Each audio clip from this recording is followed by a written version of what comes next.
Have you ever sat across from someone, shared something personal, something real, and walked away feeling smaller? Not because of what they said, but because of what they didn't? A glance that lingers too long, a joke that hits too deep, a silence that says more than words ever could. That's not awkwardness. That's not just a bad day. Sometimes that's hate in disguise. See, the people who resent you the most rarely raise their voice. They don't shout. They don't fight. They withdraw. They smile. They quietly erase you from the room while pretending everything is fine. And if you're not careful, you'll start blaming yourself for the discomfort you feel. You'll doubt your instincts. You'll think, maybe I'm overreacting. You're not. Stoic philosophy teaches us to observe before reacting, to trust the wisdom of discomfort, and to protect our peace from subtle attacks that wear polite faces. This video will expose the quiet ways hidden resentment shows up, through passive aggression, fake concern, and emotional sabotage. You won't just learn to spot it, you'll learn how to respond with clarity and dignity. If you've ever felt something was off but couldn't explain it, this is for you. Subscribe now and drop C clearly in the comments if you're ready to stop explaining your worth and start defending it with silence, strength, and self-respect. Let's begin. 1. Subtle disrespect is still disrespect. You don't need to be yelled at to be disrespected. Sometimes the deepest cuts are delivered without volume, without even a change in tone. You walk away from a conversation feeling unsettled, maybe even slightly embarrassed, and you can't quite explain why. There were no insults, no loud confrontations, but there were signals. They spoke over you. They dismissed your thoughts mid-sentence. They chuckled just a bit too long after a sarcastic remark about something you cared about. And the worst part? You start asking yourself if you're overreacting. That's the trap. That's the hidden manipulation. The most dangerous form of emotional sabotage is the one that gets you to doubt your right to feel. This happens more often than people realize. A friend who's all smiles in public but always changes the subject when you talk about your progress. A coworker who never lets you finish a sentence. A family member who consistently turns your serious concern into a joke. Each moment on its own seems harmless, but they add up. And eventually, you start shrinking, not because anyone told you to, but because the space you're given makes it harder to breathe. Stoicism teaches that we must observe these moments with sharp clarity. Marcus Aurelius reminded himself daily that people will behave as they choose, but his response remains his own. The power lies in perception, and perception must be trained to see what's real, not what's convenient. Subtle disrespect is often more harmful than open conflict because it is invisible to outsiders, and even to the person experiencing it, until it's too late. It wears the mask of just a joke, just a habit, just how they are. But underneath is a message repeated often enough that your mind begins to believe it. You don't matter here. And once that message settles, emotional erosion begins. This is how hidden resentment operates. It never slams the door. It leaves it slightly ajar, just enough for you to wonder if you're imagining things. But you're not. When someone constantly forgets your contributions, dismisses your ideas, or interrupts your voice, that's not poor communication. That's an intentional disregard, a subtle form of dominance rooted in their own insecurity. People who cannot feel significant on their own often find twisted comfort in making others feel small. Their weapon is not noise. It's dismissal. And their power comes from your hesitation to name what's happening. So you begin to retreat without being pushed. You edit your sentences, downplay your emotions, and slowly stop bringing things up at all. That's when their tactic succeeds, because the moment you start questioning your presence, they no longer have to do the work of diminishing you. You do it yourself. But the Stoic does not accept this. The Stoic does not fight with rage, but he does not ignore the insult either. He sees it, he names it, and most importantly, he refuses to accept it as truth. Your peace is not preserved by tolerating repeated passive aggression. It's preserved by recognizing the difference between humility and self-erasure. Just because someone's words aren't loud doesn't mean their message is soft. Sometimes the most violent thing a person can say is nothing at all, especially when they say it often, especially when they say it right after you open your heart. So the answer is not confrontation, it's clarity.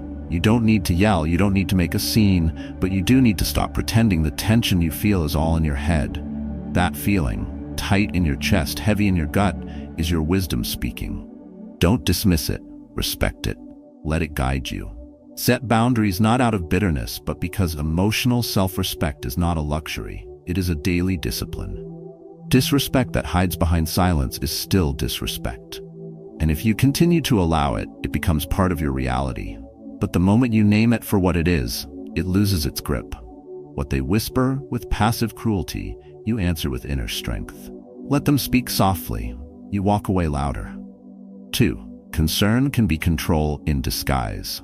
There's a kind of manipulation that doesn't yell, doesn't punish, doesn't even look hostile. It smiles, it checks in, it asks how you're doing, but not out of care, out of calculation. You've probably encountered someone like this. They say they just want the best for you, that they're only trying to help. But every time you walk away from them, you feel smaller, less certain, a bit more unsure about your own decisions. Their words sound soft, but something inside you contracts. And that feeling, that tightening in your gut, is not guilt. It's recognition. Because real support doesn't make you doubt yourself more than you already do. It usually starts innocently. A longtime friend, an older sibling, a partner who always asks, "Are you sure you want to do that?" Or "Have you thought this through?" And at first it sounds like wisdom, like someone looking out for you. But over time, you notice a pattern. They never celebrate your choices. They never truly listen without adding a disclaimer, a warning, a subtle hint that you're still not ready. When you succeed, they're quiet. When you falter, they're quick to say they saw it coming. It's not guidance. It's surveillance. Their concern is a disguise, and behind it is the need to keep you dependent, to make you seek their approval before moving. Epictetus taught that freedom begins when we stop expecting from others what they cannot give freely. And that's exactly what's missing in these interactions. Freedom. The freedom to speak without being analyzed, to decide without being second-guessed, to grow without being guilted. When someone uses concern as a leash, they are not protecting you, they are containing you. And the danger is subtle, because their tone stays calm, their words appear supportive, and their image to others remains generous. But you feel the weight. You feel the scrutiny disguised as interest, the veiled judgment hiding in kind questions. That's not care, that's control. Stoicism teaches us to separate appearances from truth. Just because someone sounds thoughtful doesn't mean they are aligned with your peace. And if every interaction leaves you doubting your worth or your capability, that's not emotional support. That's a quiet strategy to keep you small. It often stems from their own fear. People who are insecure in their own path struggle to allow others to move freely. Your independence threatens their illusion of superiority. So instead of celebrating you, they clip your wings with polite warnings and backhanded advice. The impact of this behavior is profound. You start asking for permission you don't need. You delay action because you're afraid of disappointing someone who never truly believed in you. You silence your instinct and outsource your decision-making to someone who only shows up when they can criticize the outcome. Over time, your voice dulls, your inner compass spins. You forget how to trust yourself without asking someone else first. But you were not born to play a role in someone else's comfort script. You are not here to edit your truth to match their fears. The Stoic response is not rebellion, it's clarity. You don't need to fight them or prove yourself or beg for understanding. You only need to reclaim the space they quietly took. That begins when you stop explaining your dreams to those who only listen to reshape them. It begins when you stop apologizing for trusting yourself. And it begins when you recognize that emotional control dressed up as concern is still control. So the next time someone checks in, not to support but to undermine, pause. Listen not just to their words, but to what your body feels after the conversation. If you leave more confused than empowered, that's your signal. Walk away, not with anger, but with awareness. Not to hurt them, but to heal you. Because no one who truly loves you will require you to shrink to feel safe. And no concern that costs you your clarity is worth keeping in your life. Let them keep their script. You are no longer playing that role. You've outgrown it. 3. Neglect during your vulnerable moments speaks volumes. There's something deeply revealing about who shows up when you're no longer shining. It's easy to find people who want to be around when the drinks are flowing, when the news is good, when the spotlight hits just right. But when life dims, when your voice trembles, when you're not at your best, that's when the truth steps forward or disappears. You start to see clearly not through celebration, but through silence. You begin to learn that absence is not always accidental. Sometimes it's deliberate. Sometimes it's the quietest form of rejection. And no, it doesn't scream or accuse. It simply withholds what you once assumed was unconditional presence. Take someone like Alex. He was always there for his friends, first to arrive on birthdays, present during their losses, cheerful in their victories. And when his own moment of need arrived, when he went through a serious surgery, he expected nothing grand. Not a parade, just a message, a call, a gesture of care. But what he received was nothing. Days passed, then weeks. And when he finally asked why, one of his closest friends simply said, "I figured you had enough support." That sentence stayed with him longer than the recovery ever did. Because it wasn't just thoughtless, it was revealing. Behind that casual dismissal was a kind of emotional distance that couldn't be patched up with later apologies. Seneca wrote that attention is a form of respect, and in moments of vulnerability, that truth cuts deep. When someone consistently withdraws from you the moment you are no longer strong, what they're saying is, "I liked you better when you didn't need me." And that's not friendship. That's conditional proximity. The Stoics never taught us to expect perfection from others. They warned us instead to pay attention to patterns, not words, not occasional gestures, but the repeated rhythms of someone's behavior, because behavior always tells the truth that words are too polite to say. Neglect, especially during times of need, is not neutral. It's a message, a cold one. It says, "Your pain is inconvenient. Your struggle makes me uncomfortable. Your presence is only valuable when it comes with celebration." And when you internalize that enough, you begin to edit yourself, even in your weakest moments. You stop asking for help. You stop reaching out. You try to be endlessly self-sufficient, not out of pride, but out of quiet grief, because you've learned that your needs cost too much in the economy of conditional connection. But that is not a strength. That is self-erasure born from emotional disappointment. And if left unchecked, it leads to deeper wounds. You start mistaking silence for maturity. You start thinking that tolerating emotional absence is a virtue. It's not. The Stoics never said to suffer in silence. They said to suffer with awareness, to know what is yours to carry and what is not. And someone else's failure to show up for you when it truly matters is not your burden. It's their reflection. If someone repeatedly disappears in the moments that define you, understand, that is who they are, not who they used to be, not who you hope they'll become. Their absence is their choice. Your response is your power. You don't need to chase them. You don't need to scream into their silence. What you need is to protect your peace from further erosion. You need to step back, not out of bitterness, but out of deep self-respect. Because if someone cannot stand next to you when your voice shakes, they have not earned the right to cheer when you finally roar. Real connection isn't measured by who celebrates you. It's measured by who stays when you have nothing to give. So when neglect comes wrapped in politeness or excused by busyness, don't make room for it. Call it what it is, emotional avoidance, and walk calmly, quietly, powerfully toward people who won't vanish when the light fades. Because the ones who love your joy but reject your pain are not your people. They are just spectators. And your life was never meant to be a show. 4. Passive withdrawal is emotional sabotage. Not every person who walks away does it with footsteps. Some stay right next to you, smiling, nodding, saying all the right things, but they've already left the relationship in spirit. And the sabotage begins, not with open criticism, but with quiet indifference. You share something meaningful, a small win, a creative idea, a hard-earned breakthrough, and what you meet is not support, but silence. A half smile, a flat response. Or worse, a dismissive joke like, "Took you long enough," delivered just soft enough to deny intention, but sharp enough to make you question yourself. That's not playfulness. That's emotional sabotage dressed as humor. And over time, it starts to work. This kind of subtle withdrawal is hard to name because it doesn't announce itself. There's no argument, no dramatic exit, just a slow erosion of warmth, a chilling absence of enthusiasm, a hollow reaction where once there was celebration.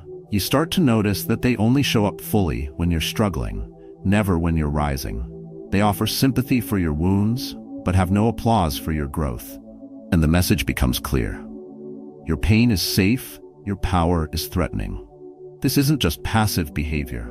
It's calculated disengagement, designed to keep you in a space where they feel superior, never overshadowed. Marcus Aurelius taught that it's not the behavior of others that wounds us, but our interpretation of it. Still, wisdom does not mean blindness. You must see the pattern. When someone consistently meets your joy with distance, your progress with detachment, that's not emotional neutrality. It's resentment wearing a polite mask. It comes not from strength, but from deep insecurity. They need you to stay small because your growth reflects their stagnation. And if they can't feel big beside you, they will quietly try to make you shrink. The damage, however, is anything but quiet. At first, you try harder to earn their approval. You tone yourself down. You stop sharing good news. You lower your volume so they'll stay comfortable.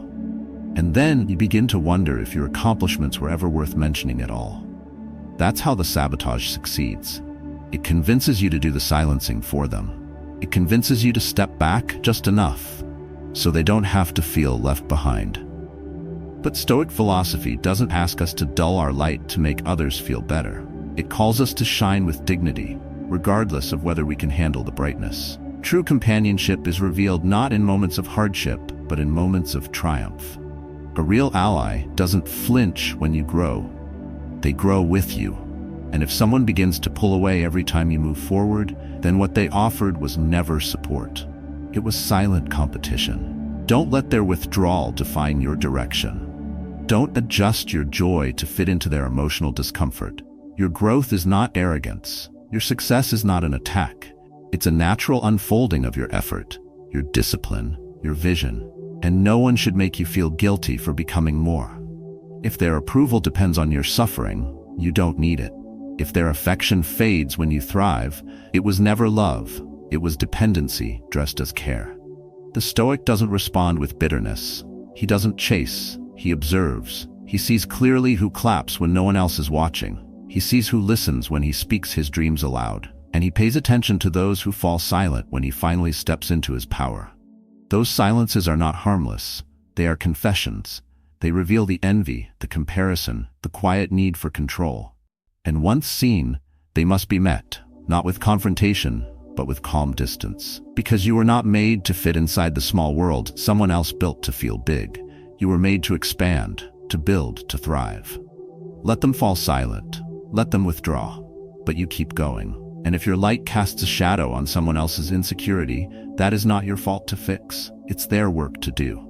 Your only task is to never again apologize for rising. 5. Exclusion hurts more than insults. Sometimes the sharpest pain doesn't come from words said. It comes from the silence that surrounds what's left unsaid. You don't always bleed from betrayal. Sometimes you just find yourself staring at a photo of people you thought were close, laughing, celebrating, living, and you're not there. No explanation, no warning, no invitation. The first time, you tell yourself it was an oversight. The second, you feel a sting. The third, you stop pretending. Because by then, it's no longer a mistake. It's a message. An exclusion, especially when repeated, cuts deeper than any insult ever could, because it doesn't just question your presence in the group. It questions your place in the world. We all want to belong. That desire is rooted deep in the human psyche. But what happens when you realize that the belonging you thought you had was conditional? That your absence doesn't raise a question? That no one even noticed you were gone? It starts to eat at your sense of identity.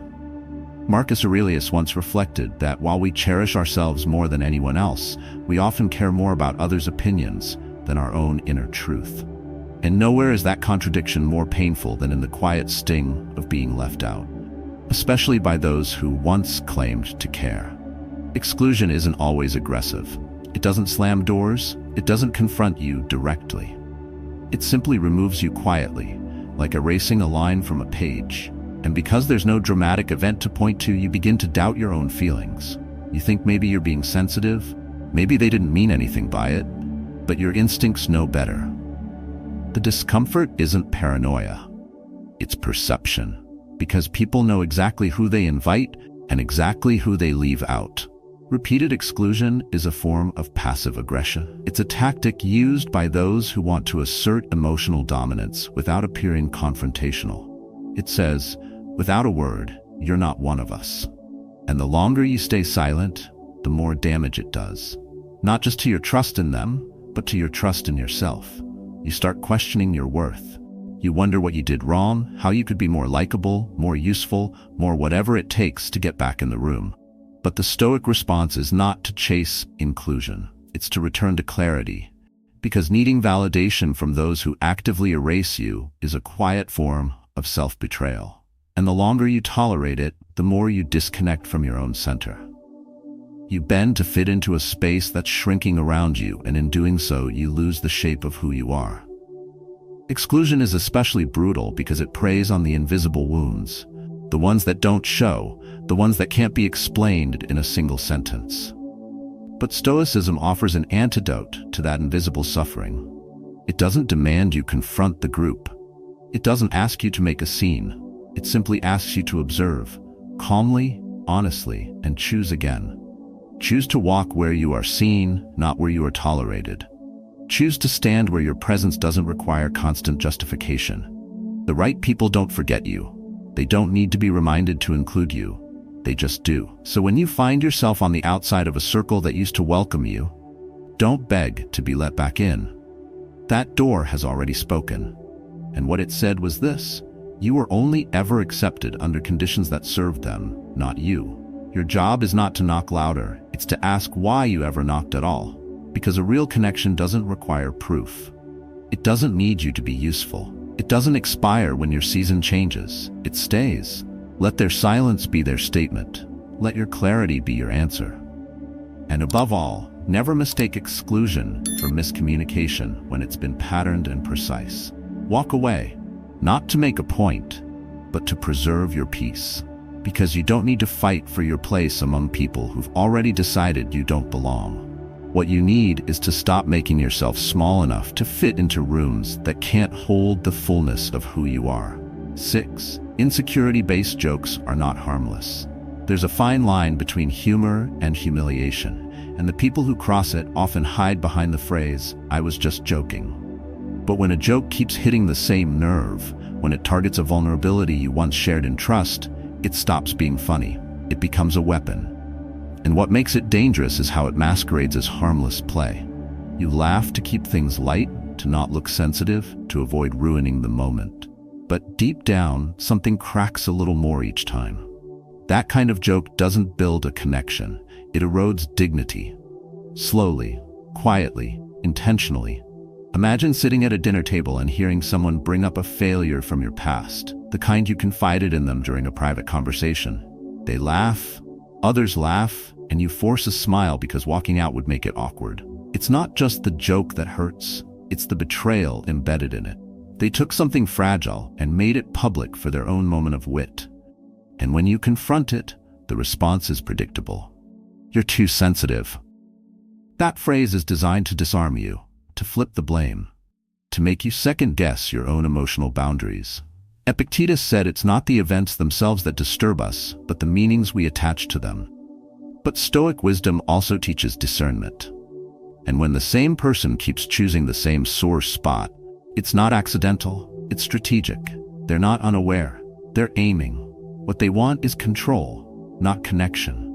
By turning your insecurities into punchlines, they assert subtle dominance. They laugh at you while expecting you to stay silent. And if you internalize the shame, they win without ever raising their voice. This tactic often comes from deeply insecure people. They feel irrelevant in their own life, so they seek power by reducing others. When your growth threatens them, they remind you of your past. When your confidence grows, they poke holes in it. They don't need to scream to be cruel. They just need to be consistent. Over time, the result is emotional self-censorship. You start speaking less. You filter yourself around them. You stop bringing your full self to the table, not because you're weak, but because you're tired of flinching every time your truth becomes their material. But this isn't a strength, it's survival. And the Stoic path was never about mere survival. It's about clarity. It's about knowing when something that looks like camaraderie is actually quiet cruel. You don't owe anyone access to the parts of you they can't treat with respect. You don't need to prove your resilience by enduring disrespect masked as humor. And you certainly don't need to explain your pain to someone who keeps stepping on it just to get a laugh. You don't have to yell. You don't have to make a scene. But you do have to decide. Will you keep laughing at things that hurt you just to maintain the illusion of peace? Or will you quietly step away, knowing that silence can also be a boundary? Stoicism doesn't ask you to be cold. It asks you to be wise. If a person repeatedly uses your past to reduce your present, that's not friendship. That's emotional sabotage. And the longer you stay in it, the more you risk normalizing that dynamic. So if the laughter dies in your chest while everyone else seems to enjoy the moment, listen to that. It's your clarity speaking, and clarity demands action. Sometimes that means speaking up and letting them know the joke isn't welcome. Sometimes it means choosing a different company, but always it means choosing yourself. Because the moment you stop justifying pain in the name of harmony, you reclaim your dignity. And when you do, their jokes won't land. Not because they stopped trying, but because you're no longer standing in the line of fire pretending it's love. 7. Repeated micro-wounds break the spirit. It's not always the loud betrayal that breaks you. More often, it's the small, repeated slights, the ones that don't leave visible scars but slowly eat away at your self-worth. You don't collapse overnight, you erode over time. It starts with a missed moment, a forgotten reply, an idea ignored until someone else repeats it. Then it happens again and again. And one day you find yourself hesitating to speak, shrinking in rooms you once stood tall in, unsure if your presence matters at all. You're not angry, you're just fading. This kind of damage is easy to dismiss by others and by yourself. You tell yourself you're overthinking it. You convince yourself they didn't mean anything by it, but your spirit knows the truth. These aren't accidents. They are micro-wounds, subtle, consistent acts of disregard that build on top of one another until your confidence starts to crack. A partner who constantly interrupts your stories. A friend who never follows through on what they say. A colleague who praises your idea only after it's been rephrased by someone else. It doesn't feel like cruelty, but it functions like it. It makes you question your value. And that is how you begin to vanish, not from the world, but from your own identity. Marcus Aurelius once warned that the soul becomes dyed with the color of its thoughts. But thoughts are shaped by patterns. And when the people around you repeatedly diminish you, it's not just the pattern of their behavior that matters. It's the pattern of what you start to believe. You stop expecting respect. You stop asking to be heard. You stop showing up fully, not because you've changed, but because you've learned what happens when you do. This is how emotional sabotage works. Not with a single strike, but with accumulation. The Stoics didn't ask us to ignore pain. They asked us to name it clearly. And this kind of subtle erosion is pain. It is the silent weight of being overlooked, minimized, and emotionally sidelined. Over time, it conditions you to tolerate less than you deserve.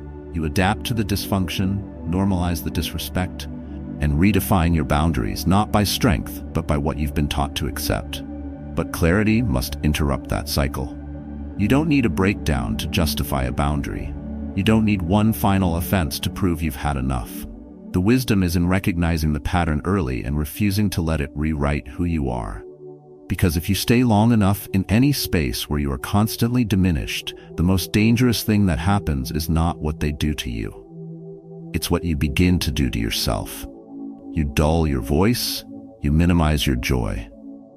You hold back your truth because you've learned that being fully you always comes with a cost. And that's where your choice begins. Do you stay and keep collecting wounds, hoping they'll one day notice what they've done? Or do you leave, not out of rage, but out of self-respect? The Stoic doesn't seek revenge. He seeks alignment. He watches the evidence, not the excuses. He steps back when a space no longer reflects who he chooses to be. That's not weakness. That's a strength. Because endurance without awareness is not virtue. It's self-abandonment. So if someone repeatedly chips away at your confidence, not with harsh words but with consistent disregard. Let your silence turn into distance. Let your presence become a choice, not a reaction. You don't have to explain the 1,000 cuts. You only have to recognize that they happened, and then, with calm clarity, walk away. Not to teach them a lesson, but to give yourself permission to heal. You don't need to be destroyed to decide. You only need to remember, what you tolerate daily becomes the shape of your life. And you were never meant to live small just to survive someone else's neglect. You were meant to see clearly, speak wisely, and protect the one thing no one else will ever value for you until you do, your spirit. Let that be the reason you stop enduring. Let that be the reason you choose peace, not proof. Hatred doesn't always scream. Sometimes, it hides in the calm tone, the polite silence, the carefully crafted joke that wounds just deep enough. The danger isn't how quiet it can be, how easily we explain it away as stress, habit, or personality. But if someone's behavior repeatedly drains your emotional energy, dismisses your voice, or erodes your self-respect, that's not harmless. It's subtle sabotage, and it leaves long-term damage if left unchecked. The Stoic path is not about reacting in anger. It's about seeing clearly and choosing strength through emotional discipline. When someone shows you who they are, through exclusion, passive aggression, or emotional manipulation, you don't need to argue. You need to protect your peace. You're not overreacting by choosing boundaries. You're responding with clarity. Remember, the silent treatment, hidden resentment, and toxic humor are not signs of love. They're signs of control. And your job is not to tolerate it. It's to recognize it and walk away when needed. If this message spoke to your experience, share your story in the comments. Let others know they're not alone. And if you're ready to reclaim your peace with quiet strength, like the video and subscribe for more Stoic clarity every week.